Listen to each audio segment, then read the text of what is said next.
Okay guys, I've kind of been too lax on posting. Today's going to be a two-part video unless I can put both parts in one video. But today's video is going to be the difference between captive bred species and the handleability between them and wild-caught species such as my Savannah monitor Marley, which she's going to be a part of this video for sure because the way she acts versus this beautiful ball python, which this is Medusa, of course, she's the biggest one we got. And the difference between captive bred and wild caught is very easily noticed. I mean, this snake, when I got her, she was a little bit striky, but it took me about a week to get her calmed down, and now she's just one of the best. If this was a wild caught reptile, I would not put it up to my face. I'm just not that stupid.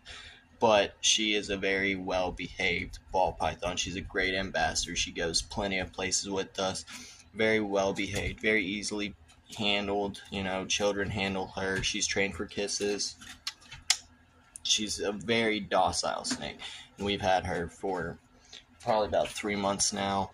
And I mean, she's been housed since she was born, so she's always been handled her entire life, and that's why you can handle her like this and her just not really care. I mean, she will go wherever you tell her to go, and that is the big difference between captive bred and wild caught ball pythons, and even any python really. Retics are going to go at you. Burmese, they're going to go at you.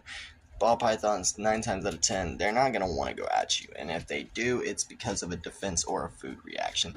People get bit by these guys and they're like, oh my gosh, I got bit by my ball python. No, you were feeding your ball python improperly, or your ball python was hungry and decided to strike you. It wasn't the snake's fault. It was probably something you did wrong. And that's what I tell everybody. I mean, if you get bit, it's something you did wrong.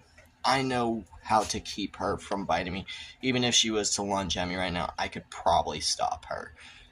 Not only because she's old, but also because I know what I'm doing when it comes to these and wild caught. I deal with wild caught all the time.